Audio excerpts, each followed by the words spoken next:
Eh, Waktu itu sebetulnya ibu saya sudah merasa pada suatu hari bahwa ayah saya itu akan dibunuh. Jadi pada waktu itu kira-kira jam setengah 4 pagi itu ibu saya dan ayah saya terbangun karena ada nyamuk.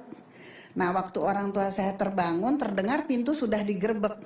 Nah, lalu ibu saya membuka pintu dan ibu saya melihat Cakrabirawa masuk. Dan ibu saya tutup kembali pintu itu dan ibu saya katakan kepada bapak saya, itu yang mau membunuh kamu sudah datang. Nah, setelah itu ibu saya ditutup, langsung ditembak oleh Cakrabirawa. Pintu ditahan lagi oleh ibu. Lalu bapak bangun, bapak bilang biar saya hadapi. Ibu saya bilang jangan, tapi bapak membuka pintu, ditembak lagi, ditutup lagi pintunya. Tergambar dari diorama yang ada di sini, Bu, ini ya? persis seperti ini di gang ini, persis semua. Nah itu terus ibu saya tutup, bapak saya menjatuhkan diri. Nah sebab itu ada tembakan lagi kalau kelihatan di meja yang di situ. Adik saya berdiri di antara bapak sama ibu saya. Keluar adik Irma Suryani. Nah ibunya bapak saya kamarnya di sebelah kamarnya ini. Jadi beliau kaget, beliau keluar bersama adik bapak. Lalu ibu melihat adik bapak, ibu memikirkan yang harus diselamatkan adalah bapak. Terus ibu katakan kepada adik bapak, tolong pegang Irma, karena saya mau menyelamatkan bapak. Nah tapi ibu beliau nangislah melihat anaknya mau ditembak kan. Nah terus tante saya itu mengambil adik saya, keluar lagi lewat pintu yang seharusnya tidak dia buka. Tapi karena panik, langsung adik saya ditembak. Dan dalam jarak seginilah. Ini tembakan secara membabi buta. Jika kamera bisa mengarahkan, di pintu ini ada beberapa bekas tembakan. Asli, itu semua asli. Yang di pintu ini semua asli. Ada lingkaran kuning ini mungkin. Semua asli. Semua asli, gak ada perubahan. Karena ibu saya tidak mau merubah sama sekali. Jadi ini semua asli. Nah, setelah itu adik saya dipegang, adik saya ditembak. Jarak seginilah kita bisa lihat. Masuk ke tangan tante saya, peluru masuk ke badan adik saya. Adik saya tertembak, pintu ditutup oleh ibu saya kembali. Terus ibu saya bilang, kamu yang harus menyelamatkan diri, karena kamu yang dicari. Ibu saya bilang itu sama bapak saya. Ibu saya sambil menggendong adik saya yang sudah tertembak melewat pintu sana. Ibu saya menggendong adik saya mengantar bapak untuk menyelamatkan diri. Bapak saya waktu melompat mau kembali. Terus ibu saya bilang, jangan kembali, yang dicari kamu, kata ibu saya gitu, biar saya akan megang anak ini, karena bapak nggak tega lihat adik saya tertembak kan. Dari diorama di sisi ujung kamar tergambar ketika Jenderal Nasution, Ibu ya, mencoba untuk menyelamatkan diri. Ini juga dukungan dari pihak keluarga, Ibu ya, khususnya Bu Nas kala itu, Ibu ya. Ibu saya orangnya tegar sekali karena beliau juga mengikuti masa perjuangan ya. Jadi beliau orangnya tegar sekali karena beliau lah banyak juga ayah tertolong, ketegaran beliau. Saat itu Bu Yanti ada di mana, Bu, posisinya? Kamar situ. Oke, di kamar yang berada di seberang Bapak. Iya. Iya. Menjelaskan dari diorama ini, Bu. Iya.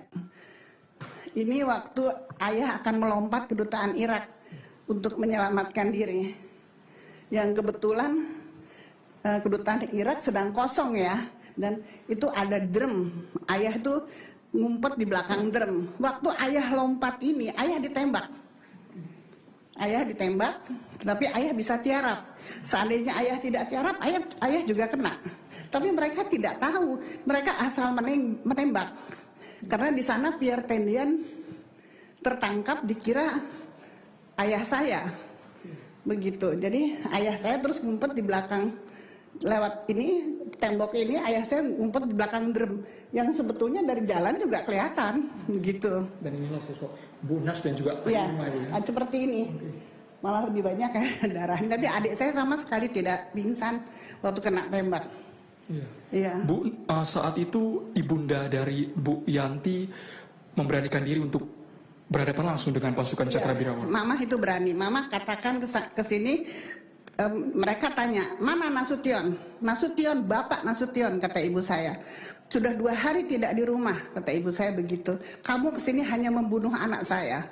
sambil menggendong adik saya. Lalu ibu saya mengantarkan mereka untuk melihat mereka pergi di depan pintu. Diantar sama ibu saya sampai depan. Begitu tegar dan beraninya ibunda. Ya, ibu saya tegar sekali. Karena beliau bilang dalam segala situasi kan harus tenang. Dan orangnya realistis ya ibu saya itu. Karena juga dia pejuang, dia pernah masuk penjara juga zaman Jepang. Dia sangat, ya itulah dia juga mau namanya selalu dipanggil nanti ya. Dia nasionalis banget. Dan dia kan juga di banyak yang beliau kerjakan di setelah adik tidak ada ini, dan dulu pun beliau kan di bidang sosial banyak sekali yang beliau dirikan. Pak Edi, bisa cerita Pak, waktu itu Bapak usia berapa tahun yang membangunkan Bapak ketika pasukan Cakrabirawa datang ke rumah ini Pak ya? Ya. Jadi pada malam sebelum kejadian itu ada ibu itu biasa tidur dengan kami bertiga di kamar, sama Mas Untung juga di kamar yang nanti bisa dilihat. Tapi malam itu kebetulan saya menemani ibu untuk ganti pakaian di ruang sebelah. Dari foto ini juga tergambar ya Pak ya? Di sini nggak kelihatan. Okay. Jadi setelah dari ibu berangkat itu kami ketiduran di itu ya. Sekitar jam 4 pagi itu saya kebangun. Saya cari, kebetulan saya ditunggu sama pembantu rumah tangga. Saya tanya, ibu kemana? Ibu lagi ke Taman Suropati. Taman Suropati itu rumah dinas almarhum bapak di Taman Suropati di Tengku Umar ya. Kemudian saya coba keluar mencari ibu kan, maksudnya ke ruangan mungkin nanti di sana, ke ruangan sana, sambil menunggu di situ. Tidak lama, kira-kira 15 menit gitu saya duduk di ruangan belakang.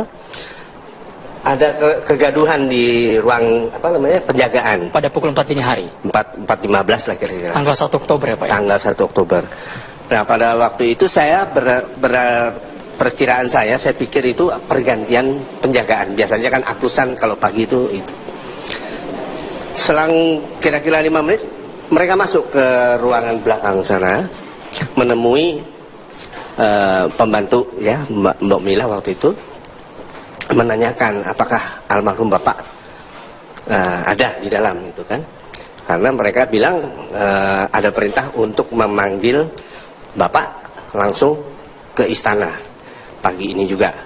Karena Mbak Mila ini takut atau ini, terus dia menanyakan kepada saya, Mas coba ada Cakrabirawa itu di depan mau ketemu, katanya mau ketemu sama bapak, tolong ditemui lah gitu kan. Saya langsung keluar ke ruangan di mana Cakrabirawa itu semua udah berdiri di belakang tuh, mungkin udah satu ini ya Mas ya, udah di styling, mengepung rumah. Berapa orang Pak jumlahnya Pak? Waduh, kalau jumlahnya saya kurang tahu, tapi beberapa truk gitu ya mereka hadir di sini.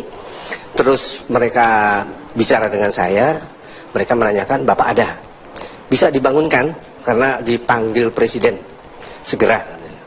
Karena saya waktu itu juga masih belum ini, saya coba untuk membangunkan bapak. Saya masuk ke dalam, masuk ke sini ke ruangan bapak. Saya lihat bapak masih tidur.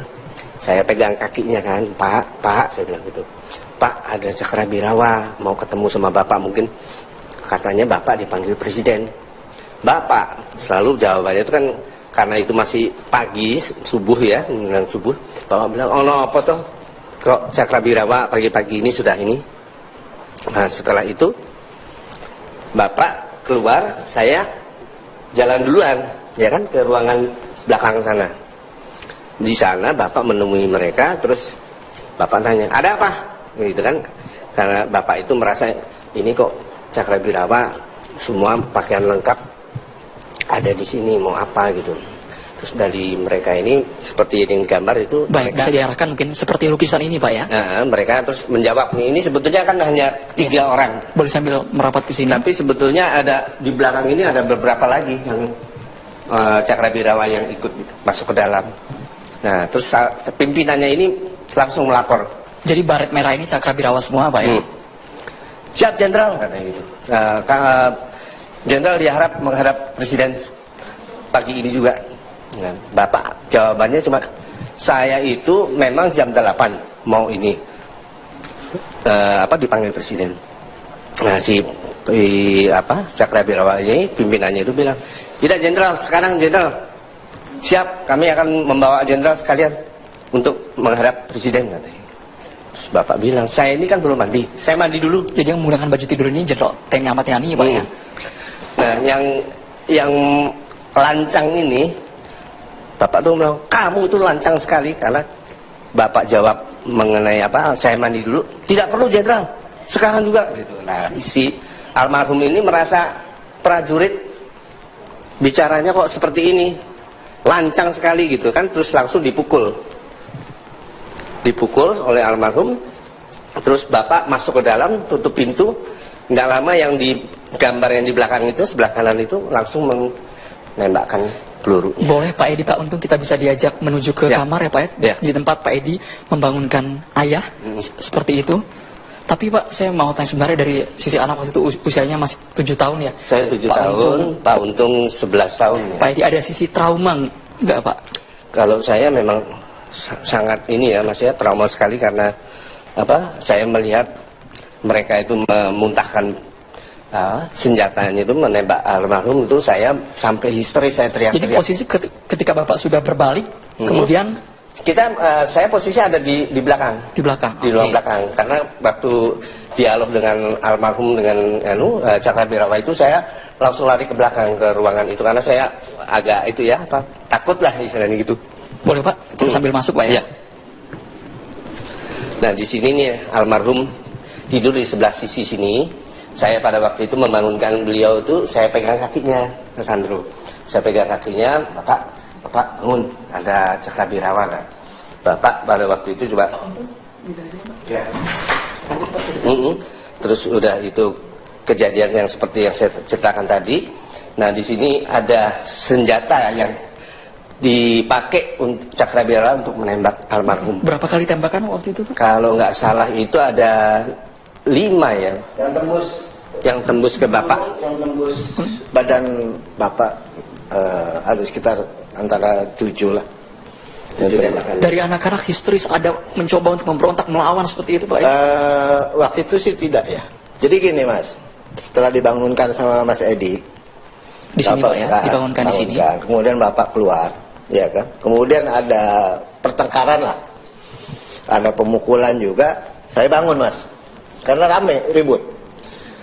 Intinya yang masuk ke dalam rumah itu sekitar 5 orang Mas. Itu memang Cakrabirawa yang masuk dalam sini. Tapi yang di luar, di sekeliling dalam ini memang Cakrabirawa semua Mas. Memang itu betul.